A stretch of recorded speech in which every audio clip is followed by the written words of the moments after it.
राज्यसभा सांसद डॉक्टर लक्ष्मीकांत वाजपेयी मेरठ की तमाम समस्याओं पर गंभीर हैं। अच्छी बात यह है कि उन्होंने दशकों पुरानी कई समस्याओं के समाधान का जब बीड़ा उठा लिया तो उनका समाधान भी करा दिया।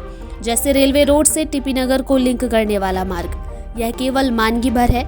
ऐसी ही तमाम समस्याएं थी जिनका समाधान कराया गया। वहीं अब डॉक्टर वाजपेयी मेरठ वालों को और भी कुछ बड़ा देने जा रही हैं। डॉक्टर लक्ष्मीकांत वाजपेयी ने मेरठ में मोहनपुरी स्थित कैंप कार्यालय पर रविवार को पत्रकारों से वार्ता में बताया कि लिंक रोड को क्रांति पथ पर क्रांति से संबंधित चित्र और मेरठ की क्रांति के चित्र, विभिन्न जो युद्ध हुए भारत के, चीन का युद्ध, पाकिस्तान का युद्ध, बांग्लादेश का युद्ध, करगिल युद्ध और सर्जिकल स्ट्राइक, एयर स्ट्राइक और ऑपरेशन सिंदूर, इनसे संबंधित चित्रों का प्रदर्शन होगा। रक्षा उत्पादन के क्षेत्र में भारत आत्मनिर्भर देश बन गया है, उसका प्रदर्शन होगा उस चित्र गैलरी में। एक क्रांति पार्क बनाने की योजना है, 60,000 मीटर जमीन कैंटोनमेंट बोर्ड ने खाली कराई है। उसके लिए बी लैंड से सी लैंड करने का प्रस्ताव भारत सरकार में विचाराधीन है। जैसे ही आ जाएगी उसके पार्क बनाने का काम शुरू किया जाएगा। इनर रिंग रोड पर माननीय नितिन गडकरी जी ने कहा था कि एनएच से इनर रिंग रोड बनाने में हम विचार करेंगे। उससे संबंधित मैंने पत्र आदरणीय नितिन गडकरी जी को भेजा है। एक जब ईवी वाले स्कूटर कारें बढ़ रही हैं, इलेक्ट्रिक व्हीकल्स, तो मैंने मांग की है कि सभी टोल प्लाजाओं पर पर्याप्त मात्रा में ईवी चार्जिंग स्टेशन बनाए जाए। दूसरी बात, मैंने कहा कि स्मार्ट सिटी की गति बहुत धीमी है, अनियमित है और क्रांति धरा मेरठ की भावना के अनुरूप नहीं है। हाउस टेस्ट के संदर्भ में मैंने ये कहा है कि मैंने आदरणीय नगर प्रमुख जी से और नगर आयुक्त जी से, दोनों से मैंने बात की है और अगले 2-3 दिन में मैं लौटूंगा बाहर से, तब मैं उनके साथ बैठूंगा और समझूंगा। आधार वार्ता का होगा जो सामान्य हाउस टेस्ट के नियम नंबर 1, स्व कर निर्धारण की नियमावली नंबर 2 और जन भावनाएं क्या हैं, इन तीनों में सामंजस्य से बैठा कर कोई निर्णय करने के लिए आदरणीय नगर प्रमुख जी से मैं बात करूंगा। इसके बाद सेंट्रल मार्केट के लिए योगी जी की सरकार ने कुछ विषय दिए हैं जिससे कि आगे लोगों का नुकसान ना हो, बाजार चलता रहे। सरकार का सराहनीय कदम है, सरकार की मैं सराहना भी करता हूं, सरकार को साधुवाद देता हूं, आभार व्यक्त करता हूं योगी जी का। लेकिन जिनका नुकसान हो चुका है उनको भी कुछ ना कुछ लाभ व्यवस्था करके उनको भी देना चाहिए। इसके बाद मैंने एक विषय उठाया है, मेरठ से आज खेल के उत्पादों में निर्यात पर दूसरे नंबर पर है। मेरा ये कहना है कि स्पोर्ट्स प्रमोशन काउंसिल मेरठ में sport export promotion council Meerut में बनाई जाए, जिससे कि एक्सपोर्ट से संबंधित सभी कागजी कार्रवाई यहाँ पूरी हो सके और व्यक्ति इस व्यवसाय को बढ़ा सके, निर्यात को बढ़ा सके। आज मेरठ नंबर 2 पे है देश में स्पोर्ट्स आइटम के में, और ये 1 नंबर पे, और उसके निर्यात का क्वांटम बढ़ सके, इसके लिए ये काम आएगा। एक कंटेनर डिपो पहले यहाँ था, अब वो समाप्त हो रहा है। मेरा ये कहना कि निर्यात को बढ़ाने के लिए कंटेनर डिपो की व्यवस्था भी देनी चाहिए। दूसरे, दिल्ली को गैस चैम्बर शब्द इस्तेमाल होने लगा है। हमको उससे बचने के लिए भविष्य में मेरठ में कभी ऐसी स्थिति ना आए। लकड़ी और कोयले पर आधारित जो बॉयलर्स हैं, इनको गैस या सौर ऊर्जा के आधारित बॉयलर बनाने चाहिए और इसके लिए उद्योगपतियों को भी तैयार होना चाहिए, अधिकारियों को भी सतत निगरानी करनी चाहिए। और अगर ये व्यवस्था हमने कर ली तो मेरठ को गैस चैम्बर बनने की किसी भी संभावना को हम नकार सकेंगे। जैसे आपने कहा कि जो लिंक रोड वो जो कौन सा रोड बन रहा है, पार्क नहीं रोड जो तीसरा इनर रिंग रोड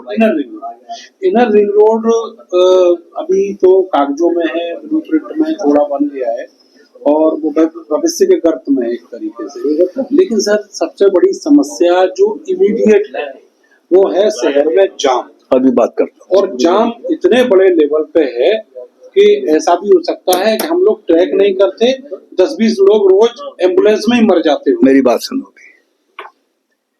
आपने पहली बात तो कही इनर रिंग रोड की, मैं सहमत हूं कि अभी भविष्य के गर्भ में है।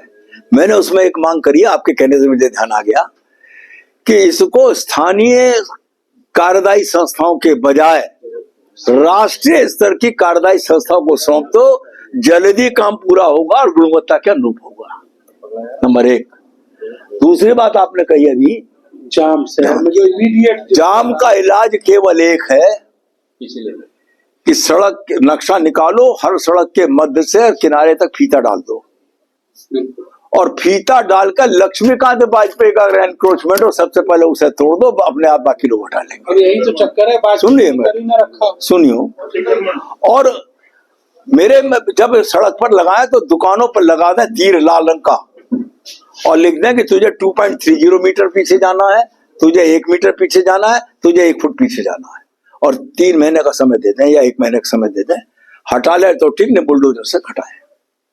अब अतिक्रमण हटाए बिना ये सड़कें चलने को मिली हैं जनता के लिए, मुझे दुकान रखकर काम कराने के लिए नहीं मिली। लेकिन इनमें एक पक्ष है उन गरीब लोगों का जिनके खोमचे हैं, इनके खोखे हैं, उनके लिए नगरीय रोजगार गरीबी उन्मूलन योजना में व्यवस्थाएं हैं। और मैं सूरजकुंड पे बने खोखे लगे हुए हैं, आवंटन नहीं है, और अगर आवंटन है तो उस व्यक्ति ने यहाँ का काम नहीं शुरू किया, अपने पूरी जगह बैठा हुआ। जैसे झुग्गी वाले को हटाकर उसको प्रधानमंत्री आवास आप दे दो, लेकिन झुग्गी में रहेगा, प्रधानमंत्री आवास किराए पर दे देगा। ऐसे ही मेडिकल कॉलेज के साथ लगे हुए खोखे बने हुए हैं, क्या उनमें काम शुरू हो गया? और जिनको करना था वो वहां क्यों नहीं आए, इसको देखने का काम कौन करेगा? ये हमारी कमी है। एक बात और बताऊंगा, कल रात को जो मैंने देखा है, मैं गढ़ रोड से आ रहा था, तेज गढ़ी के बाद, और कौन सा होटल है ये, हारमोनी होटल के बीच में बाईं तरफ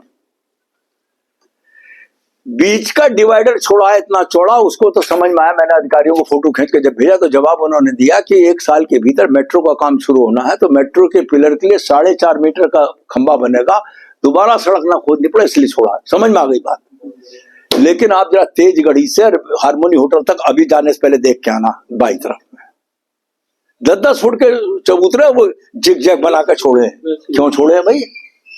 सड़क तो जब आपने बीच का डिवाइडर छोड़ा, क्या इस कारण सड़क मेरी कम हो गई, और फिर एक तरफ आपने दे दिया वो, क्यों? ये गलत नियोजन के लिए जिम्मेदार कौन अधिकारी है और क्यों ये गलत नियोजन हो रहा है, जनता के साथ क्यों अन्याय हो रहा है, इसकी जरूर जांच होनी चाहिए। बाधा है सर जाम के लिए, अवैध पार्किंग भी बहुत बड़ी बाधा है सर, वो तो तुरंत हट सकते। पूरे शहर में सर अवैध पार्किंग, कमिश्नरी चौराहा पार्क के आसपास जो पार्किंग है उसके लिए वो जो अवैध पार्किंग चल रही है कचहरी वाली, वो दोषी है। स्थिति इस बात को मुझे कहने में कोई संकोच नहीं है। सूरजकुंड पर हैजा अस्पताल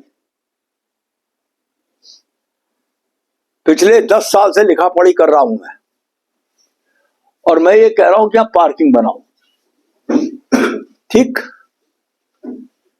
पार्किंग बनाने के बजाय इन अधिकारियों ने उसमें यह तय कर लिया है कि मार्केट बनाएंगे। तो काम भी शुरू हो गया। हाँ, सुन तो ले यार, काम शुरू तो रुकते भी है। पार्किंग, और इतने मार्केट का जो पार्किंग लोड है उसका तो हमने इंतजाम किया नहीं, और पार्किंग का लोड मार्केट बना के हम और बढ़ा रहे हैं, 4 मंजिला मार्केट बनाकर। और मुझे ये बताओ, डिमांड है क्या कोई तुम्हारे पास? यहां पर राष्ट्रीय स्तर का खरीदार इस बाजार में आता है, उसकी गाड़ी खड़ी होने की जगह नहीं है। मैं आज आप लोगों के माध्यम से मांग कर रहा हूं कि नगर निगम के लोग, अधिकारी, नगर निगम के अधिकारी दुराग्रह छोड़ें और इस योजना पर पुनर्विचार करें, या दोनों का समायोजन करें। एक टावर बना ले, बाकी में पार्किंग बनाए, और पार्किंग भी मैकेनाइज्ड पार्किंग। 43 करोड़ रुपए लाके मैंने दिया, नगर निगम में पार्किंग बन रही है, कैसा लोग है? नहीं बन पाएगी। मैकेनाइज्ड पार्किंग लोहे के एंगल आयरन पर 1 महीने में खड़ी हो जाएगी। और आपको देखने के लिए बता दूं, मैं पिछले कमिश्नर साहब ने, यशोद जी ने मेरे साथ एमडी के अधिकारी भेजे थे, मैंने दिखाया था, डॉक्टर भूपेंद्र चौधरी जी का जो नर्सिंग होम है उसके जस्ट बराबर पूरी गाड़ी चली जाती है, हाइड्रोलिक सिस्टम से उठ पड़ जाती है, घूम कर लग जाती है। आप आएंगे, आपकी गाड़ी उतार के आदमी आपको नीचे देगा। ऐसे स्कूटर, मोटरसाइकिल, कचहरी के लिए तो तय हो चुका 3 महीने पहले कि कचहरी में जब ये है इसमें पार्किंग बनेगी, काम ही नहीं शुरू कर रहे। अब हमारी भी समस्या है कि हम शहर में रह नहीं पा रहे, लेकिन अब ध्यान में मेरे हैं कुछ 4-5 चीजें, पुरानी आदत को रमा करूंगा।